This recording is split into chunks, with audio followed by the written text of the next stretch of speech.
हमारे सोर्सेज की माने मिनिस्ट्री ऑफ डिफेंस में एलएनटी का एक बड़ा ऑर्डर मिलने की एक संभावना बताई जा रही है। जो टैंक्स हैं जो इंडियन आर्मी इस्तेमाल करती है उसका एक नया वर्जन बनाया जाना है जिसमें एलएनटी एक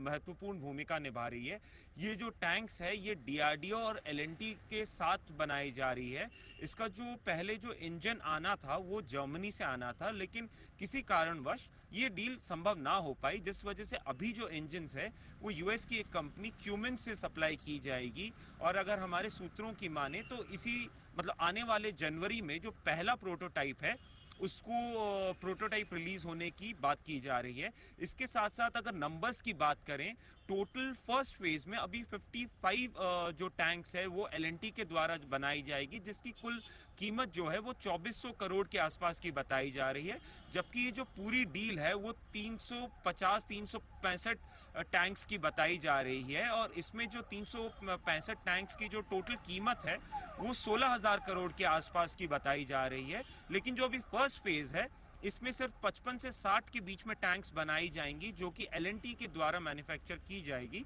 और उसका जो पहला प्रोटोटाइप है वो जनवरी में उसको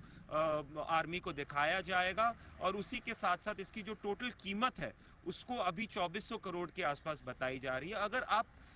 दूसरी चीज देखें तो वो जो डिफेंस मैन्युफैक्चरिंग है वो हिंदुस्तान में अभी लगातार बढ़ती जा रही है, और लगातार ये जो मैन्युफैक्चरिंग है ये मेक इन इंडिया की जा रही है। इसका सबसे बड़ा पीछे का कारण ये बताया जा रहा है, जो जैसे कि आपने यूक्रेन और रशिया के बीच में वॉर देखी, उसके दौरान जो हिंदुस्तानी फौज ने सीखी है उसमें यह बताया जा रहा है कि हम दूसरे किसी पे डिपेंडेंट नहीं हो सकते हैं। इसी वजह से ये जो कंटिन्यूस अपग्रेडेशन है वो की जा रही है। और ये जितनी भी डील्स अभी हम देख रहे हैं जो इंडियन आर्मी, इंडियन एयरफोर्स या इंडियन नेवी कर रही है, वो सब ईपी के द्वारा की जा रही है, यानी कि इमरजेंसी प्रोक्योरमेंट के द्वारा, ताकि किसी भी तरीके की अगर कोई हमें एडवर्सरी इफेक्ट दिखाई देती है, हमें वॉर पे, युद्ध पे अगर जाना पड़ता है, तो हम सेल्फ सस्टेन्ड हो और हमारे पास हमारी सारी तकनीकी जानकारी और टेक्नोलॉजी हो, जिसके वजह से हम किसी भी वक्त पे कितना भी अमाउंट का प्रोडक्शन कर सकें।